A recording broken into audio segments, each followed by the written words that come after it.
Waswahili wanasema kwamba mwenda tezi na omo marejeo ni ngamani. Basi ngamani ni hapa UBC, mahali unapata habari kemkem kutoka maeneo mbalimbali pindi zinapochibuka. Kabla ya habari hizo na kuletea muktasari.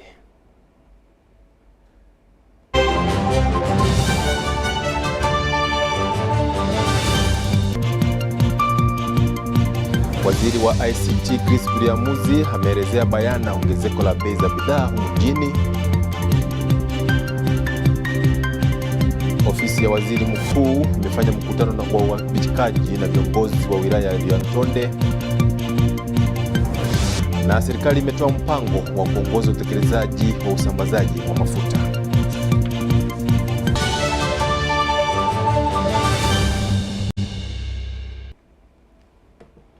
Karibu, jina langu ni Edwin Nyachwara. Waziri wa ICT Chris Biliamuzi ameelezea bayana sababu ya ongezeko la bidhaa humu nchini. Waziri amesema kwamba ni tatizo la ulimwengu ambalo limesababishwa na janga la COVID-19 na kwa kiasi fulani vita vya Ukraine. Hii hapa taarifa kwa undani.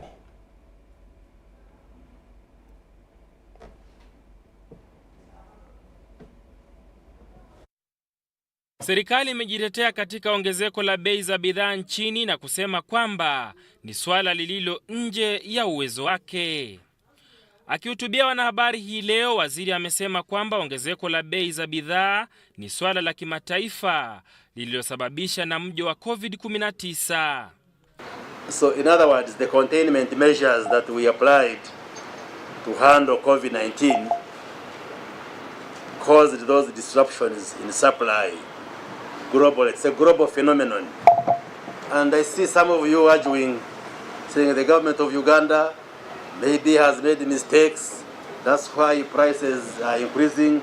I challenge you to read so that you establish price indices for other countries. When we say prices of these commodities have increased in Uganda, how is it in Kenya?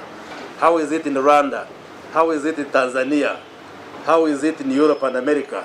Vilevile amesema kwamba bei ya bidhaa imeongezeka kutokana na vita vya Ukraine. There has been a disruption in the supply of oil. You know, of course, Russia is one of the biggest producers of oil and gas and petroleum products, but also the supply of cereals such as wheat, corn, and sunflower oil, as well as essential metals like aluminum and nickel. You know, for instance, that Ukraine is one of the biggest producers of the essential cereals. And now with the war which is going on there, now the supply is disrupted. And when you talk of cooking oil and other items, some of these raw materials come from those ends. So those global factors are what largely explain what you see as increasing prices. Biliamuzi ameongeza kwamba serikali itajenga vituo vya magari ya abiria ili kuinua viwango vya ajira.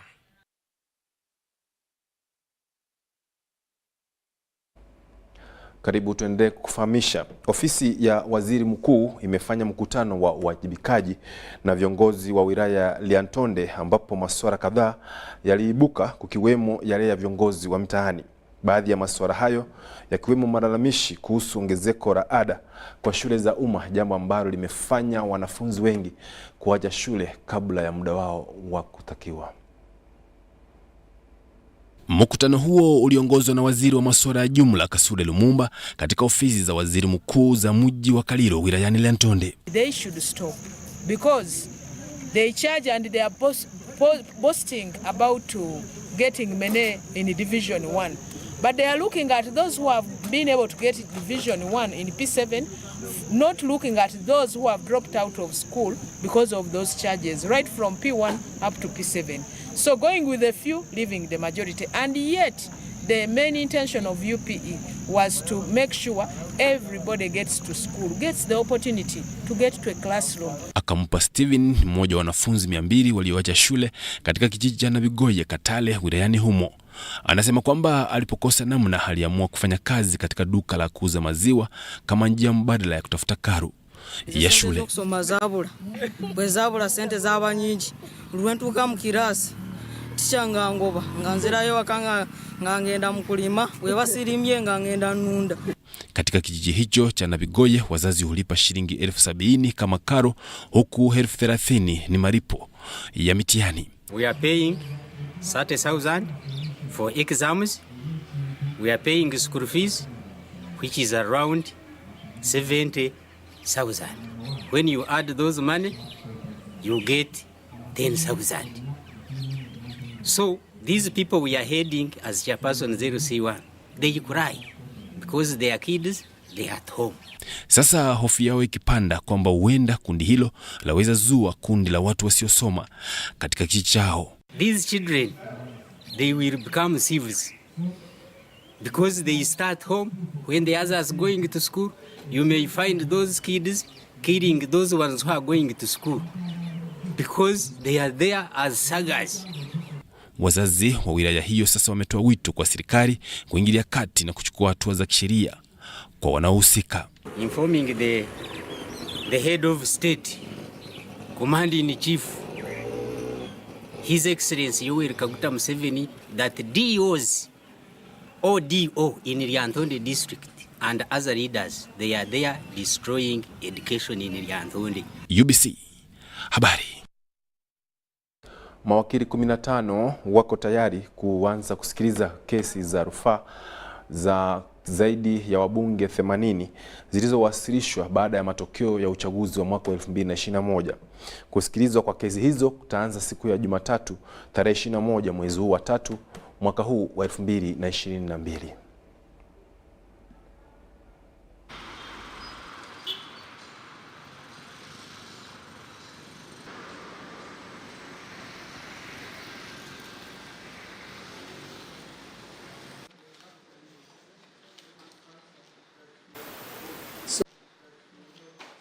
Given different circumstances that may demand so. So they are going to start the hearings on the 21st of March this year. And as I said, an appeal can be disposed of within any time. It can be 2 days, but the law says it should be within 30 days. And depending on different circumstances, it can extend the time. So the court has secured different courtrooms because, like I said, we have those 4 quorums, and they may require to sit at the same time. So different courtrooms have been secured to ensure that each quorum can sit at its convenience in order to beat the timelines that are given by the law. We are still in COVID-19. We still are required to observe these SOPs. So for that reason, we shall be allowing a minimum number of people in the courtrooms in order not to crowd them.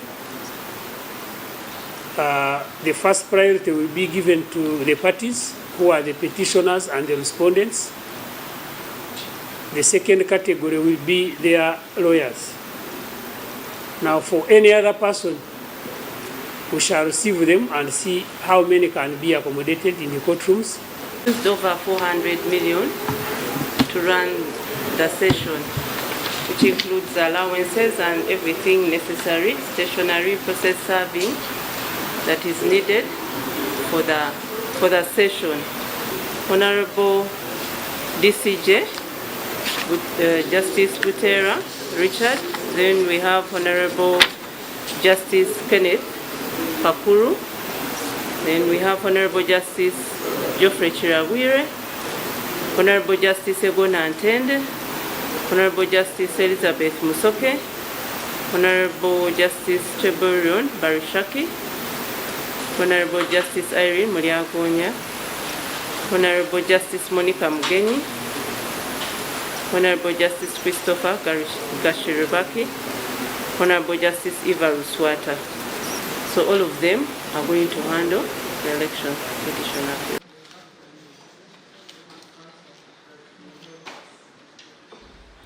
Kwingineko ni kwamba sheria inayotunza mazingira inapaswa kufanyiwa marekebisho ili kuweza kupunguza visa vya uchafuzi wa mazingira. Haya yamependekezwa na washikadau katika sekta hiyo wakiwa na lengo la kutunza mazingira kwa vizazi vichavyo. Hivi hapa taarifa kwa undani.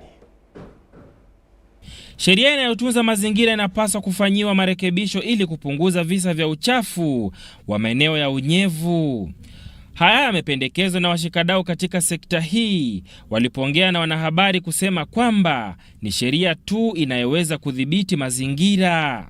Katika miaka ya 90 kiwango cha misitu humu nchini kilikuwa 24% ya jumla ya ardhi. Hata hivyo, kutokana na matumizi mabaya ya ardhi, viwango hivi vimepungua maradufu, huku sheria za faini zinazopewa washukiwa hazitetei ipasavyo mazingira.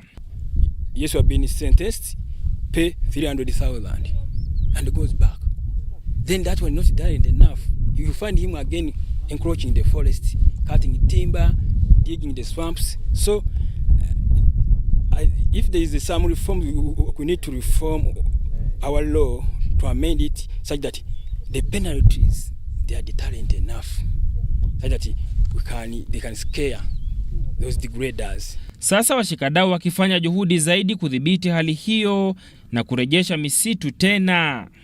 Polokia Chana Mukaka ina ardhi yenye ukubwa wa hekari 40, ardhi ambayo inamilikiwa na kanisa Katoliki ya Buyaga. Kwenye ardhi hii upanzi wa miti unaendelea kama njia mojawapo ya kukabiliana na mabadiliko ya hali ya hewa. Takwimu za kisayansi zinaonyesha kuna sehemu tunapoteza mifumo ya uoto wa asili kuanzia 30% hadi 70. Takwimu hizi ni kubwa na haziwezi kaachwa zikaendelea hivi. Lazima tufanye jitihada za kubadilisha mienendo hii. Japokuwa tunafanya kazi katika mazingira ambayo ni magumu, yenye changamoto nyingi za kijamii na kimaumbile, hasa madhara yanayotokana na mabadiliko ya tabia nchi, lakini tunajitahidi na wadau wote, serikali, wa jamii husika, kama hapa Uganda kwenye eneo lile ambao tupo ni ardhi hiyo inamilikiwa na kanisa Katoliki. Kanisa lenyewe limekubali kulitenga eneo hili liweze kufanyia kazi kama ya upandaji wa miti, kurejesha mfumo ekolojia, na jamii nyingine iweze kujifunza kwa kutumia mifumo hii ambayo kanisa limeamua kufanya. Maeneo mengi yaliyokuwa na misitu sasa yakisalia tambarare, mithili ya nchi kavu na pengine mahame, jambo ambalo linatia dosari juhudi za kutunza mazingira. Viwango vya misitu humu nchini vilipanda kutoka 9% katika mwaka wa 2015 hadi 12% katika mwaka wa 2017. Asante Sadamu kwa taarifa hiyo. Malkia wa ufalme wa Buganda, Sylvia Nanginda, ametoa wito kwa umma kuongeza juhudi katika kuhifadhi mazingira ili kuzuia mabadiliko ya hali ya hewa. Malkia ameyasema haya hii leo alipokuwa akijumuika na wanawake wakidumisha siku ya wanawake katika ufalme huo wa Buganda hapa mjini Kampala. No Rachel, tuongere okukuma emiti ejeji kyaliwo atenga bwe tusimba n'emirala mingi. Omuntu bw'aba afudde sigula kimuli, ngula miti, mutwalira miti era gye tusimba egy'ebibala. Ekintu ekyo kiyamba nnyo singa tukola bwe tutyo ffenna nti buli muntu aba afudde mu kifo ky'okugula ebimuli ebijja okuwotoka mu nnaku 2 bife, tutwala miti ne tumusimbira emiti egyo ng'okumujjukira egy'ebibala. Kyandibadde kituyamba okufuna ebibala, tufuna ebintu abaana bye bayinza okulya okukula obulungi, ate twongera okuprotectinga obutonde bw'ensi. Kiwa amasomero ago gombi wabangawo ekibira nga tutyo kiyitamu, nga mulimu omugga mutunona amazzi batufumbira obuugi. Maama nkuloopera nti wenjogerera kati mulimu ebikata bya lumonde ewabanga omugga n'ekibira.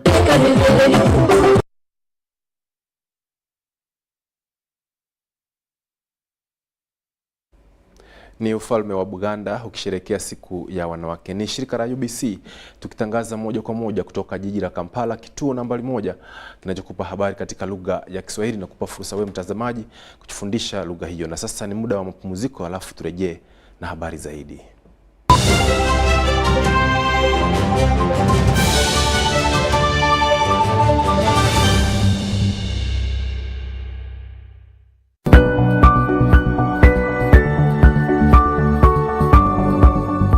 His Excellency, the President of the Republic of Uganda, will grace the official launch of compensation payments of the confirmed livestock claimants stemming from the insurgencies that ravaged and adversely impacted the northern and eastern parts of the country, especially Nacholi, Lango, and Teso sub-regions, starting with the 1979 Liberation War. The Minister of Justice and Constitutional Affairs, together with the affected local government authorities, established a verification committee to evaluate, ascertain, and confirm the genuineness of the livestock claims to be compensated by the government.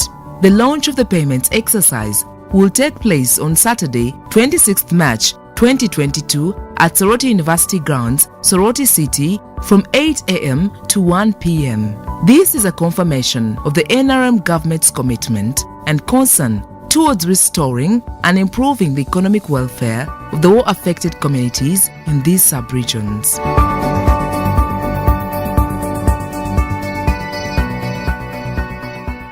It's Freaky Friday from Airtel. Buy or gift. Buy or give. Get freaky too! Dial *149*10# to load a Freaky Friday bundle for you to enjoy the best offers on voice and data. To buy a bundle for friends and family, dial *149*10*5#. Freaky Friday with Airtel. Buy or gift a bundle today. Dial *149*10# to get started. Airtel, the smartphone network. It's no secret that ICT makes learning easy. The strides made in our field couldn't be possible without it.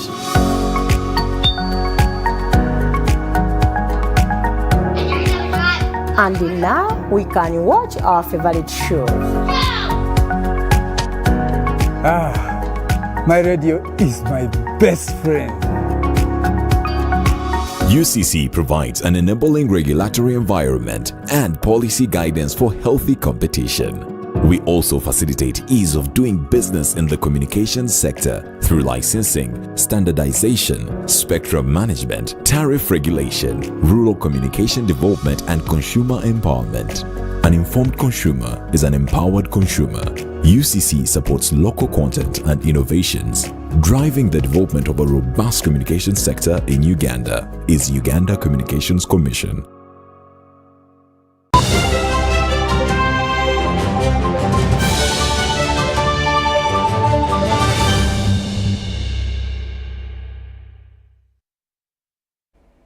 Karibu tuendelee kufahamisha kiwa tunakujia kutoka shirika la UBC, tukitangaza moja kwa moja kutoka jiji kuu la Kampala. Serikali imetoa mpango wa kuongeza utekelezaji wa usambazaji wa mafuta kote nchini na Afrika Mashariki.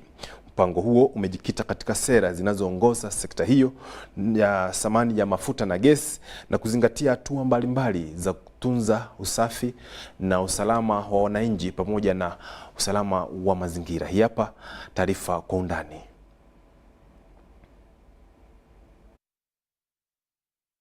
Sekta ya mafuta na gesi humu nchini imepiga hatua katika kutia saini kwa mkataba wa uwekezaji kwa mafuta yasiyosafishwa Afrika Mashariki. Hatua hizi zimepigwa upatu na serikali ambayo sasa imebuni mpango maalum wa kuunganisha kwa usalama na ufanisi. This plan will only be relevant if it is widely disseminated and publicized to the population so that the public knows what to do in case they notice any signs of an oil spill. Mipango mwafaka imebuniwa na sekta hiyo ili kukabiliana na dharura. Hatua za uzalishaji wa mafuta na gesi ya kitaifa unafuatia mkondo safi na tete, huku usalama wa binadamu na mazingira ukipewa kipaumbele. Our discovery of oil is not a curse. We've been able to benchmark and we've been able to make corrections from the mistakes that other countries have done. So for us, we are happy, we are moving slowly, but we shall arrive without casualties. We shall arrive and get our oil off the ground. Baadhi ya vipengele muhimu vya kimazingira ni viumbe vya mchangani, viumbe vya majini, mimea, ndege pamoja na wanyama. Experience around the world is that many countries put plans like this in place long after they have produced oil, but also, unfortunately, after incidents that are not desirable have occurred. So it's important to recognize that it's been foresight by this government to have put this in place. Maelfu ya viwango vya juu na chini vya mafuta yanayomwagika kila mwaka vinaripotiwa, huku tani milioni 1 za metri ya mafuta zikimwagika majini.